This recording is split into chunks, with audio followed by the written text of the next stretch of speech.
cancel patients waiting in the NHS. I think that both were a factor.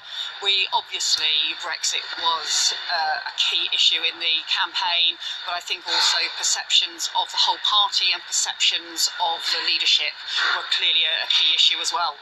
And what do you mean by perceptions of the leadership? Just that we obviously, on many doorsteps, we would get people talking both about Brexit but also about the party as a whole and about Jeremy and about their different views of the leadership, the different views of the party, and also just not in the end being prepared to put their crosses by enough Labour names across the country because they didn't think that we could be the kind of government that they wanted. And that is really bad. That is devastating for us. Should your party continue with Corbynism but without Mr. Corbyn, who's standing down, or does it need a fresh start with a different strain of the Labour Party? Well, I think what we've got isn't working. We've really seen that this morning. We've seen that right across the country. So clearly we have got to change. Dr. Yvette Cooper, thank you for joining us. I need to go back to Hugh. We've got a declaration coming up. Thanks, Andrew. We're going to Hendon in North London. Let's see what's going on there. The number of votes recorded for each candidate is as follows. Luciana Claire Berger, Liberal Democrats, 17,600.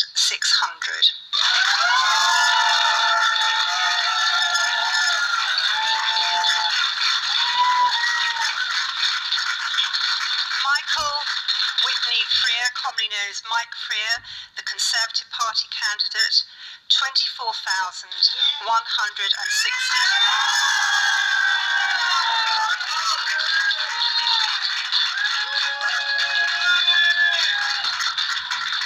Ross Semple, Houston, Labour Party, 13,347.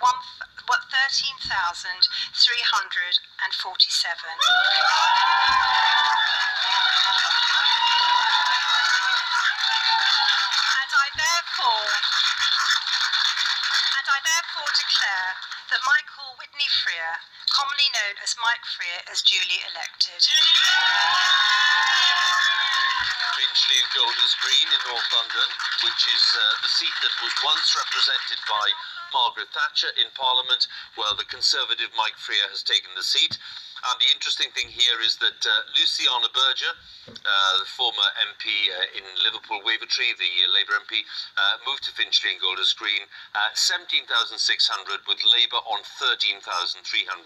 So a majority of 6,500 to the Conservatives and a turnout of 71%. And really, Laura, as we look at these figures, that was actually one of the big hopes, wasn't it, for those people who had left Labour in order to campaign really for Remain or against Brexit. Yes, absolutely. And the Lib Dems fought that seat very, very hard. Turnout high again. We've seen that, quite a theme.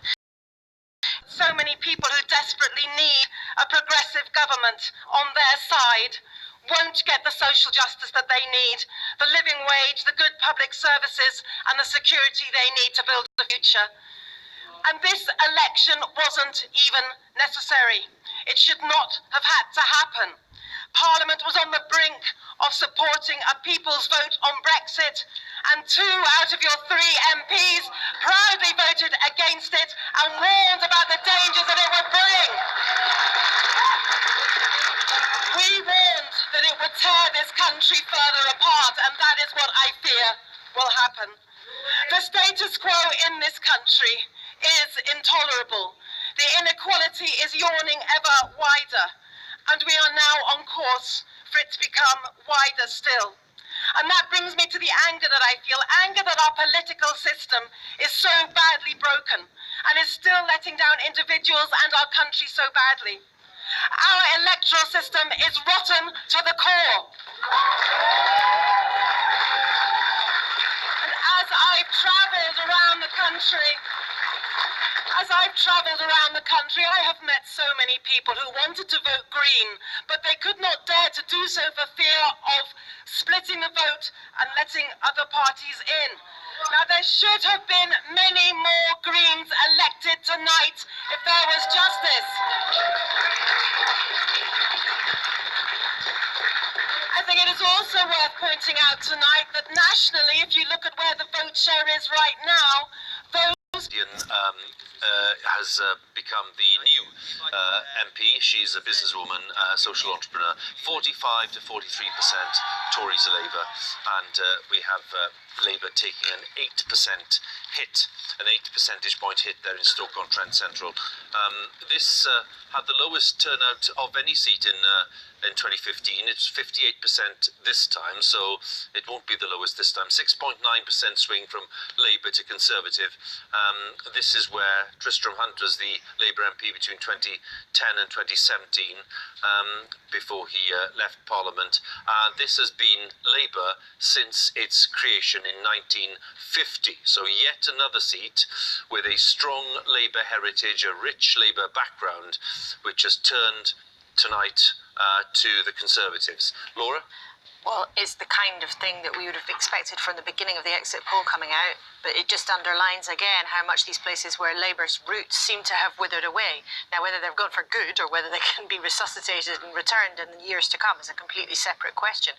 But it shows that Boris Johnson's gamble of trying to win this election by turning red to blue is paying off. And just while we were watching that result there, other results coming in, the Tories taking back Crewe, the Tories taking Warrington South, but the Tories also taking back Kensington. Yeah.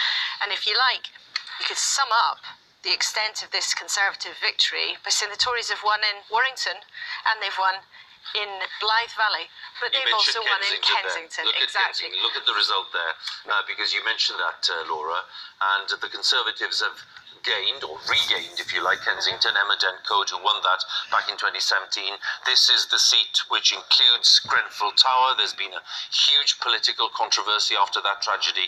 Well, the Conservatives are back in charge of Kensington. This is the seat once represented by Michael Portillo and Sir Malcolm Rifkind and Alan Clark and other prominent Conservatives. Well, it's now gone back to the Tories, 38.3 to 38%, very close, a majority of 150. I mean, there's nothing in it really, on a turnout of 68%. And if we look at the change in the share of the vote, we'll see that the Tories are down 4, Labour's down 4, and the Lib Dems up 9. Now, this is something we've seen again. Kensington, of course, being an area of very, very high Remain supporting voters. 68% to 31% in that referendum back in 2016. So a small swing from Labour to the Tories, but just enough for them to take it back. Just enough for them to take it back, even though, and you mentioned Grenfell, one of the big moments right at the beginning of this campaign was very ill-judged remarks from Jacob Rees-Mogg, the prominent Conservative minister, the leader of the House of Commons. Whether he stays in that position or not, who knows, who caused widespread offence by talking about Grenfell Tower.